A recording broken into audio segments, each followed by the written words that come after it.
Anthony Morel, j'en ai le petit sourire aux lèvres parce que la nouvelle fonctionnalité de ChatGPT, ce sont les conversations à caractère érotique.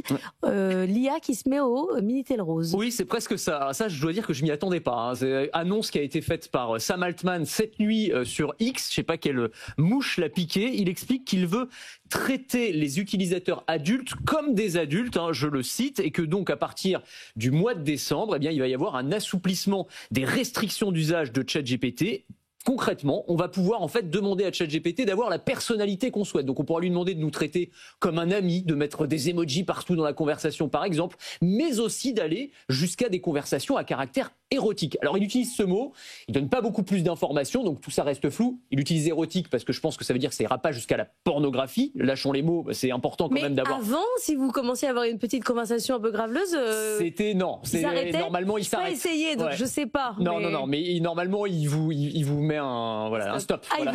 Il vous base. Ouais, voilà, directement. Et là, vous pourrez avoir. Alors, je pense que ce sera du flirt un peu osé, une sorte de simulation de relation amoureuse virtuelle. Mais enfin, quand même, ça va assez loin. Ça va encore une fois poser toutes les questions dont on parle régulièrement, de dépendance émotionnelle vis-à-vis de l'intelligence artificielle. C'est-à-dire, voilà, il y a des gens qui sont un peu vulnérables, qui vont encore plus s'attacher à l'IA. Et je ne parle même pas, parce que ça va immanquablement arriver, du moment où on va pouvoir intégrer ces briques technologiques dans des robots humanoïdes. Parce que ça, c'est sûr, d'ici quelques années, on y est. Moi, déjà, quand ChatGPT me flatte, ça m'agace. Alors, s'il se met à me draguer, je vous jure qu'on va rompre très, très vite. Pourquoi ils font ça? C'est quoi la stratégie derrière? Écoutez, c'est une entreprise, OpenAI, donc ils parlent à leurs clients, tout simplement. Et s'ils font ça, c'est parce qu'il y a une demande pour ça. Vous savez que pour beaucoup, l'IA, c'est plus seulement un outil, c'est devenu un confident, c'est un ami, c'est une petite amie. Dans certains cas, je mets des guillemets. Mais c'est la réalité, c'est-à-dire qu'on le voit bien dans les usages. Il y a un certain nombre de personnes qui utilisent l'IA comme vraiment un compagnon émotionnel, qui vont discuter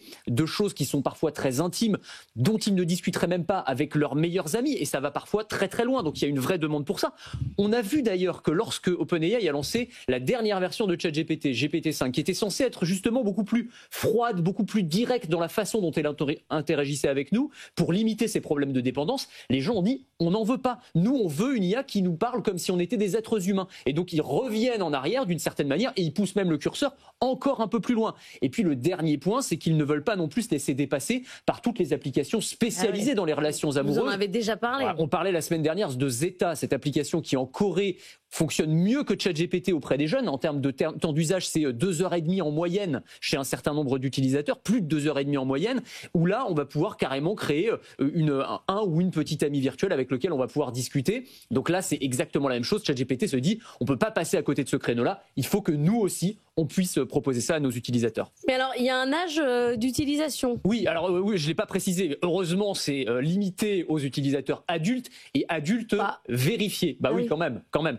Alors, c'est intéressant parce que ça va être l'occasion rêvée pour OpenAI de tester une fonctionnalité sur laquelle il travaille depuis plusieurs mois, qui est celle de la prédiction de votre âge en fonction de votre interaction avec l'IA. C'est-à-dire qu'on est capable de déterminer quel âge vous avez de manière assez précise, sans avoir besoin de vous demander de faire un selfie, par exemple. En fonction de ce que vous lui demandez. Exactement, en fonction des sujets que vous abordez. Évidemment, si vous parlez de fiscalité et de retraite, on imagine que vous n'avez pas 14 ans, globalement. Et si vous parlez de vos problèmes au lycée, que vous n'êtes pas retraité, inversement. Mais ça va être aussi la vitesse à laquelle vous tapez au clavier, le type de téléphone que vous utilisez, l'heure à laquelle vous interagissez avec ChatGPT, les mots, la syntaxe. Et à partir de tout ça, on est capable de manière assez précise de dire quel âge vous avez. Il y aura forcément des ratés. Même si donc après, si vous dites ChatGPT, je t'aime, ils disent non, tu es trop jeune. Tu es trop jeune pour m'aimer. Voilà, non, c'est ça. Alors je pense que c'est pas fiable à 100%, mais ça va être intéressant de voir aussi le déploiement de cet outil sur lequel OpenAI travaille depuis un certain temps. Merci beaucoup, Anthony Morel.